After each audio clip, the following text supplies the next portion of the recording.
All right, guys. So, you know what's really like stirring the pot in Hollywood these days? It's Tim Allen. Seriously, he's been ruffling quite a few feathers in the entertainment world, and his latest antics have, well, basically sent woke Hollywood into a bit of an uproar.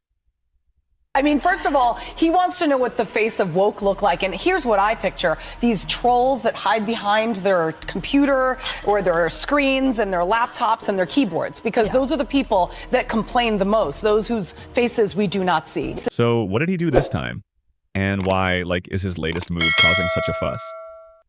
Well, to be honest, it's not like the first time Tim Allen's poked the bear. He's kind of known for it, right? I mean, he's got a history of being outspoken, especially on social media. This time, though, he fired off a tweet that really got people talking. So what was it about? Well, Tim asked, what does the face of woke really look like? And to him, he imagines those activists that hide behind screens, always quick to point fingers, you know? The tweet blew up, seriously, the internet lost it.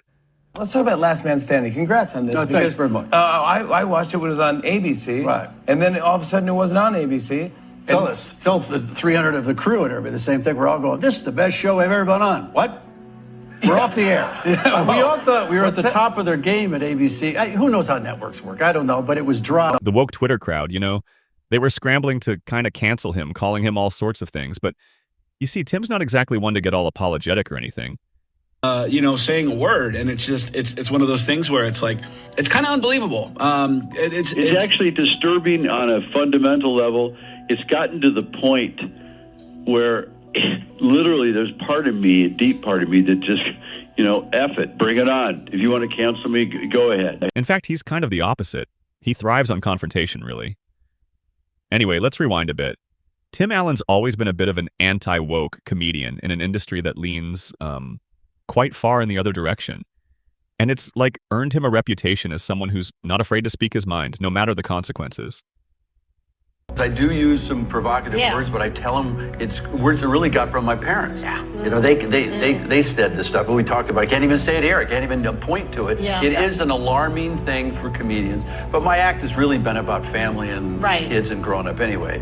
But I was going to say, I do some stuff. The women in my life were, whatever political party it was, always they hated the government. Who's going to pay for it? Yeah. They always argued about that over vodka. For example, during a Disneyland trip, he overheard a teen saying something about being pansexual because of, a love for skillets. And yeah, Tim being Tim had something to say about it. Of course, there was backlash. I mean, the woke folks were on it right away, labeling him insensitive and all that. I was invited by, we did a VIP thing for the vets and went to the Veterans Ball. And so I went to go see Democrats and Republicans. Yeah, I went to the inauguration. It was I'm not attacking you. You get this town. I'm not kidding. You got to be real careful around here. You get beat up. If you don't believe what everybody believes, this is like 30s Germany. I don't know what happened. If you're not part of the group. But really, that's probably the exact reaction Tim expects, and maybe even aims for. Then there's the whole saga with Last Man Standing. You remember that show, right? It was one of ABC's top-rated series, but then, boom, they axed it. Why? A lot of folks say it's because Tim's character was a likable conservative, a rare sight on mainstream TV. Starting in 75, do you still enjoy stand-up, my friend, as much as you did in the early days? There's moments that it's more. It reminds me of my anarchist background. ABC put out a statement, sure, but the bottom line seemed to be that Tim Allen's persona didn't quite jibe with their agenda. But the plot twist? Fox ended up sweeping in and picking up the show, giving it, a new lease on life. That's a classic example of how Allen can, outmaneuver the Hollywood machine. You see, when they try to, push him out, he finds a way to stay in the game. And now, Tim's back in the spotlight with The Santa Clauses on Disney+. Yup. Disney decided to bring him back, and yeah, even amidst all the so-called cancel culture chaos. But wait, it's not all smooth sailing. There was a line in The Santa Clauses about saying Merry Christmas. And well, Twitter just went bonkers. Some folks said it was politically charged or whatever. But come on, it's a Christmas show, people. So it's kind of wild. On one hand, Hollywood can't stand his guts, right? But on the other hand, networks and platforms keep giving him bigger stages. Why? Because at the end of the day, they can't argue with his fan base. Tim Allen's audience sticks with him through thick and thin, which is definitely saying something. And that brings us into, the broader discussion. Cancel culture. Tim's got quite a lot to say about it. According to him, it's like high school all over again, where everyone's ready to pounce on you over the smallest thing. Remember that quip he made on The View? He jokingly said he'd probably get canceled just for repeating words he heard from his own folks. That's just like part of his comedic style. He's never really willing to let go of his roots in comedy or sanitize his humor just to appease the masses. Tim Allen actually comes from an era of comedy where pushing boundaries was the norm. It was amazing. I grew up on Richard Pryor. You can't even go back and talk about the book he wrote. Yeah.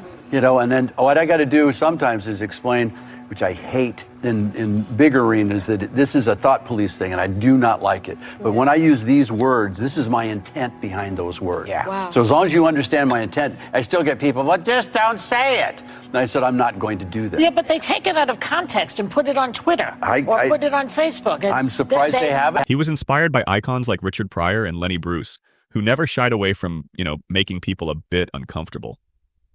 Nowadays, he sees comedy has changed, and not necessarily for the better.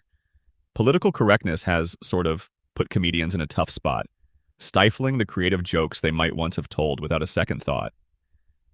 Back to this notion of living in fear of being canceled, that's just not Allen's style. He's, doubled down on being himself.